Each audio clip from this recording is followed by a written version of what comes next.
Tonight on Nation to Nation, Trudeau has made a lot of promises. One is a new treaty commissioner's office, but will it work? I think Indigenous people would take this with a grain of salt. And we speak to a prominent Algonquin Elder in a wide-ranging discussion, including final thoughts on Jody Wilson-Raybould's office fiasco. She's a strong woman. She stands on the foundation of integrity, and things will work out. Hello, I'm Todd Lamoran, and welcome to Nation to Nation. It's been exactly 2 weeks since the Liberal government's throne speech, which was followed by a very brief session of Parliament. But probably the biggest news in those 2 weeks was the announcement that Conservative leader Andrew Scheer plans to step down. In the meantime, Prime Minister Trudeau gave his cabinet ministers new marching orders in the form of mandate letters. I'm going to start with the throne speech, and Ms. O'Neill, I'll start with you. It had the section called Walking the Road of Reconciliation, where 9 specific promises were made. How doable do you think all 9 of these are? I think it's ambitious. I don't necessarily know if everything is doable. And I also noted that whenever there's a specific timeline on something, to me, that would always be something that I would keep an eye on, right? When you do have a promise of a date, there's always a question of, can this actually be reached in time? So I think it'll be interesting to see what happens. The other thing that Chief Perry Bellegarde noted was that was the first time that we saw something like that, a specific section named in the throne speech. So I think that's worth noting as well. When we're talking about specific dates, I noticed that 2021 was the date to have all the boil water advisories lifted. Yeah, and I think that's something that the government really struggled with in the previous parliamentary session. We did see moves certainly towards that, but we also saw some crises and we saw some problems with how to handle it. I'll be interested to see what happens, especially with the new cabinet ministers and the new ministers assigned to the portfolio, like Mark Miller, to see if that's something that they can make some moves on. And also just to see if it does take a while to get used to a portfolio, so I wonder if it can be done in such a short time frame. Mr. Pitsiolak, is the government setting itself up to disappoint Indigenous people with kind of an ambitious plan for this Parliament? Well, there seems to be a difference between what the National Indigenous leadership is saying against what communities are typically looking for. All indications so far from press releases and commentary by national political leaders is one of hope and promise. So, I mean, that's nothing new, but I think there is this a closer look, a closer accountability lens that's going to be happening over the next little while.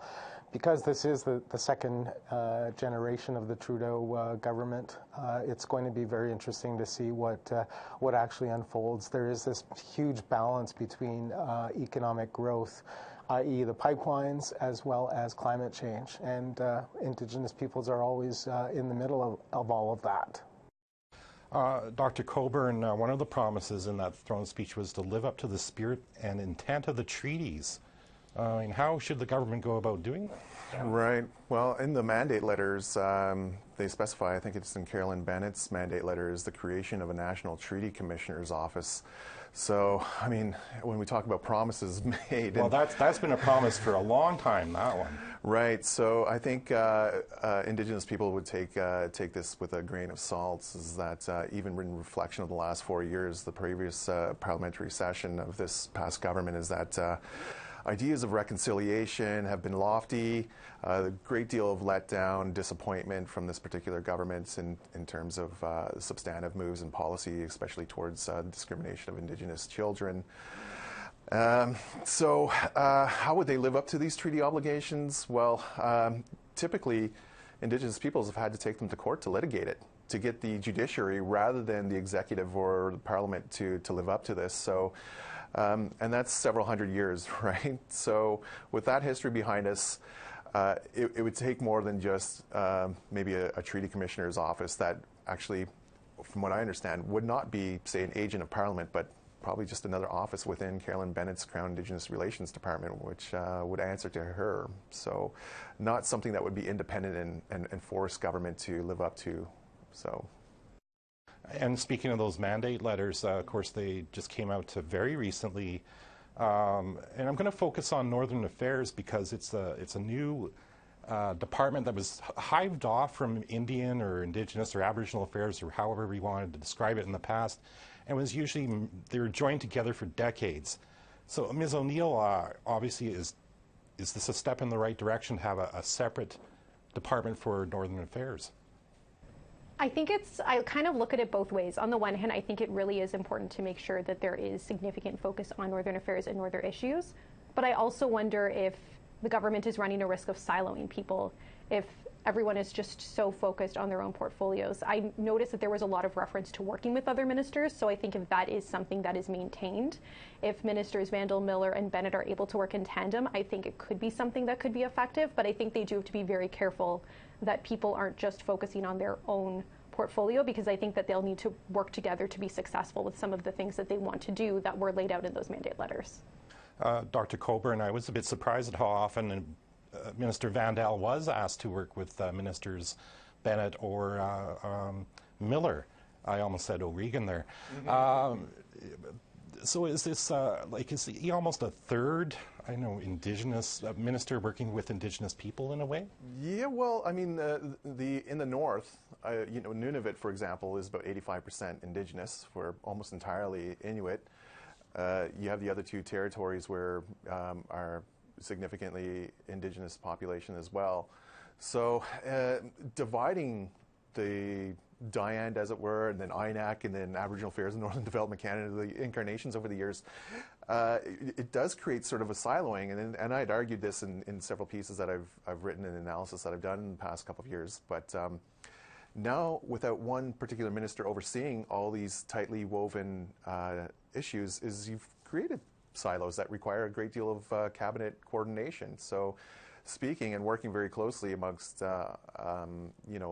Minister Miller and Minister Vandal is going to be crucial, because the North is basically an arbitrary division between a lot of Indigenous nations that overlap, and the matters that are unique to the South may resonate with the North, but it's something that Crown Indigenous Relations would have to have their hand in both. So.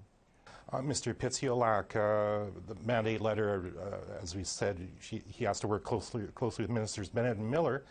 But there are specific things, for example, getting an addictions treatment center built in Nunavut and to fully implement the Inuit land claim. Does this give more clout to a territory like Nunavut?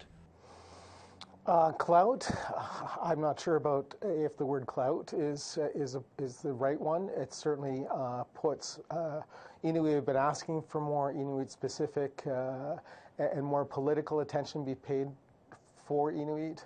There's always been this, over the generations of government relationships, Inuit have always been last and an afterthought. So this is a real opportunity.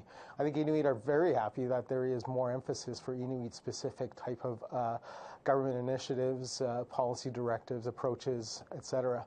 But I think in terms of what's happening with all of the different types of ministerial responsibilities, etc., Inuit are no stranger to this. We've spent many years having to talk to several different ministers to be able to address the same type of issues. So that's always been frustrating. And it seems like with this increased suite of service products by the state, it just seems like it's a whole shopping center rather than a mini mall.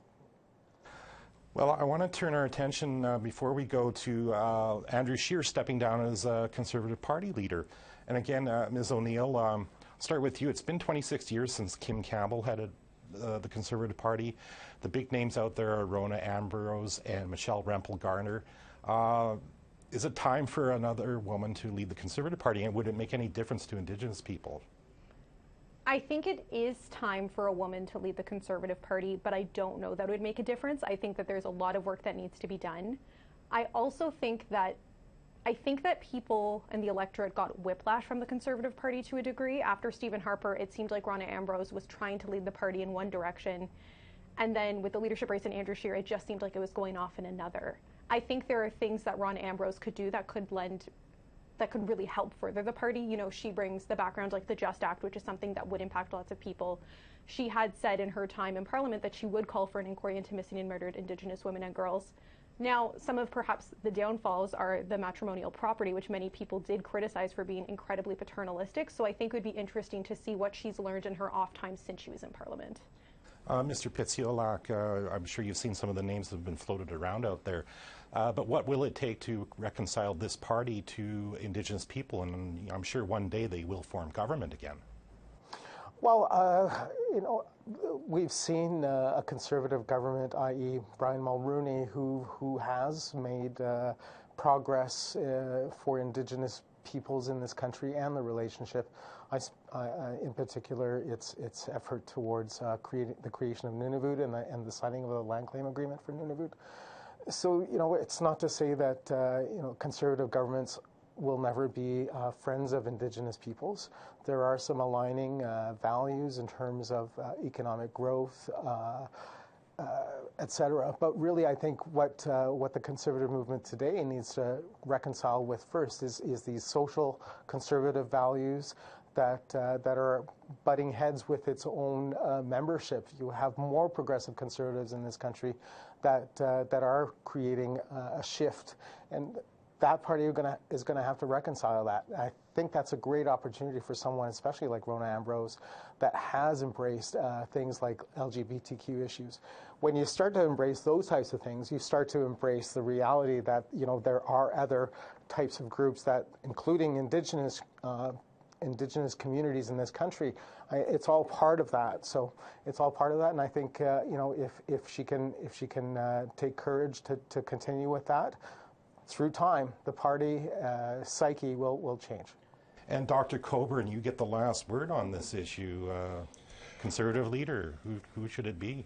Coming out of this last parliamentary session, it was revealed that Andrew Scheer held up the passage of Romeo Saganash's private member's bill in the Senate with his Conservative colleagues in the Senate on the United Nations Declaration on the Rights of Indigenous Peoples. So it is a party that seems antagonistic to Indigenous rights and to Indigenous interests.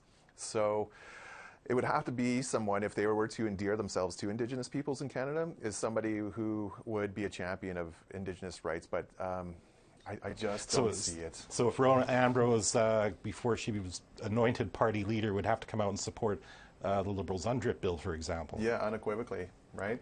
Mm-hmm. Okay, we could talk some more, but thank you. It's been a great discussion as well, and I hope you all have some great holidays. Likewise. Thank you. Thank you. Thank you.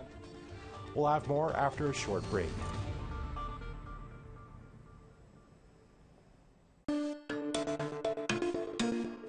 Welcome back. It's a cliche, but my next guest needs no introduction, at least for people who live here in Ottawa. Claudette Commanda is a well-known Algonquin Elder here in the capital. She's asked to bless and speak at many political and cultural functions. In fact, I bump into her more often than any member of Parliament or Indigenous leader. So it was about time I had her back on Nation to Nation. Welcome to Nation to Nation. Thank you, Todd. I'm very honored and very happy to be here. Now, I know you're everywhere, as I said, but how did you and your grandson end up at the ceremonial face-off of a Senators game? This is the second time that my grandson and I have participated in the Ottawa Sens Indigenous celebration event. How it began was by a fellow by the name of Jeffrey Copenas, who worked with the Ottawa Senators, and the Ottawa Senators wanted to do something about reconciliation. And importantly, they asked the right questions like, whose territory are we on? What are the protocols to give recognition and acknowledgement to the territory of the people? So Jeff was that, we'll call him the cultural protocol advisor. So he guided the Ottawa Senators on what the protocols are and how to organize an Indigenous celebration. So the first one that was held was in March, and they reached out to me and asked if I would be part of this, to come in and do a smudging, a blessing, and say some words, and then to be part of this, the puck drop ceremony. That was back in March. So the Ottawa Sens said that they wanted to continue this reconciliation celebration and to promote Indigenous peoples, and in particular, to give that acknowledgement of the people of the territory. It was all part of what they call their reconciliation and building bridges and partnerships with First Nations, Inuit, and Métis people. And it must have been a huge thrill for your grandson to drop the puck itself. Oh, absolutely. The first time he did this, he was like in seventh heaven, and he was just saying, okay, am I going to get this puck? I'm going to get to meet the Ottawa Sens. I'm going to get to meet the players, and I'm going to walk out on the red carpet. So yes, absolutely. And again, the second time around, he was just as equally excited, and he did a marvelous job. As a matter of fact, he was telling us what the protocols are and how we are to walk out. And how we're going to stand. Such an expert now, right? Absolutely. I guess to kind of turn our attention to a lot of the political functions that you're at. How did you get involved in that? How do you end up at a lot of these political functions I see you at? Well, that's a very good question. I even ask myself that question every now and then. I believe that it started with my grandfather, the late William Commanda, and I was very fortunate to have him as a grandfather and teaching me along the way, or mentoring me. And then I have to share something that before my grandfather died, I had the opportunity to spend a day with him, and we had that private time, him and I really appreciate that. And there were things that him and I had spoke about that I didn't share with anyone except with my children. But one of the things he told me, and he reflected back of a time when I was a young girl, that there would come a day that I would have to take the lead to educate the people about who we are, educate the people about our land, and importantly, to educate the world about the land of what we called Turtle Island or North America, that this is, and in his words, was Indian land, and the Creator placed us here. It's our gift, but you will need to be given this responsibility, and you will have to educate. And he reminded me of that back in December of 2010. And he said, "You're going to do this." And I said, "I don't know how I'm going to do this, Gramps." He goes, "You'll see, you will." And it all fell into place. And of course, in my role as a professor at the University of Ottawa, and being out in the public, and as well as my position with the First Nations Confederacy of Cultural Education Centers, being that person to advocate for our cultural centers, advocate for the promotion and protection of First Nation languages and culture. And you have to be that bridge between the communities and the government. So, you know, along the way there are different steps of for this visibility. And eventually it just morphed into, well, okay, Claudette, can you come and speak? And can you come and say these words? Can you do opening? But I also say that it was so important to remind people, remind Canadians, and remind all other peoples as well, you know, internationally, and then, you know, even including other Indigenous peoples, that you're on Algonquin territory. You need to know who the people of this land are. You need to follow those protocols. And again, it's to educate people about our protocols. We are on Algonquin land. There are particular protocols we have to follow, in the same way that when I, as an Algonquin woman, go into other First Nations or Indigenous lands, I need to follow those protocols and acknowledge the people of the land. So along the way, I could see myself taking on a different role. But to me, it's always about education. It's always about building bridges, and it's about building partnerships, but building relationships that are on the foundation of respect. And how you build that respect is like kind words, and being inclusive, being very inclusive of others, but also at the same time to ensure that, yes, I may extend this hand to you in kindness. Yes, I may invite you into my home. Yes, I may invite you into my people's territory, but don't forget, you can't walk over me either. And speaking of what you've been talking about, you're recently at the NDP swearing in of their new members of Parliament, and you gave a shout out to the party, as I recall, kind of praising it for its work with Indigenous people. I mean, is that being a little bit overtly political, you think? No, I think I'm a firm believer in giving credit where it's due, and in following the campaign or the election.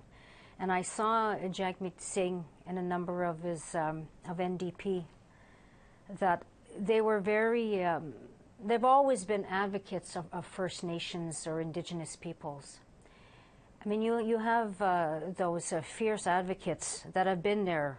I mean, you had the late Jack Layton, you have Charlie Angus, and you had Jagmeet Singh, who made it a point that he was going into First Nations communities, and he was raising some very critical issues. Like, you look at Grassy Narrows, very critical issues that the First Nations of Grassy Narrows have been raising for how many decades now? Then you have this, the most recent of the Canadian Human Rights Tribunal with their ruling on the federal government having to compensate First Nations children relating to this child welfare. And then, so now here's this victory again that Cindy Blackstock, who's again a fierce advocate in support of Indigenous children. And then suddenly now then the government comes in and says, well, you know, we're going to have a judicial review. It's like, why are you even doing this? But then you have these leaders as such that are stepping up to the plate to saying, okay, wait a minute, guys. This is about children. This is about First Nations children. Finally, talked at the beginning of our conversation about the senators and what they're doing about reconciliation. How would you rate the federal government when it comes to reconciliation over the past 4 years and going forward as we go into a minority government? Reconciliation is much more than words. It cannot be a warm, fuzzy, feel-good word. It's all about action. You can say all the nice things you want to say, but it's action. It's about the First Peoples. Listen to their voice, work with them, and we have to be viable, active partners at the table. As we come forward, there's still a whole lot of work that needs to be done. Do we own our lands? Yeah, we know that from a spiritual, cultural point of view, yes, those lands were gifted to us by the Creator. We're the First Peoples here. But we still have the Indian Act. We're still dealing with the colonial past. We're still dealing with many long outstanding legal issues such as land claims. I mean, there's so much that needs to be done. But if you're really truly looking at reconciliation, it's about action, and it's about living up to the fiduciary obligation that government owes to First Nations people. And this is what it's about. And there's still a whole lot more that needs to be done. Reconciliation is not about saying we're putting children first, but then 2 seconds later you're putting on hold any of the rulings that are made to advance the justice for First Nations children. No, there's a lot more work that needs to be done, definitely. And I guess also I wanted to ask you again about the theme of reconciliation when it comes to how the government treated Jody Wilson-Raybould, who's now an independent MP. And of course this bit of controversy that happened this past week over her, whether or not she should stay in her office or not. I guess where do you see that as far as reconciliation goes? With respect to Jody Wilson-Raybould and then the office issue, well, she's a strong woman. She stands on the foundation of integrity, and things will work out the way they're supposed to work out. Okay. I want to thank you for this conversation. It's been great. It's been great to just sit down and talk to you like this. And I'm sure we'll have you back on the show sometime soon. Thank you, Todd. Really appreciate it. Merry Christmas. Oh, Merry Christmas and Happy New Year to you as well. Same to you. We'll have more after another short break.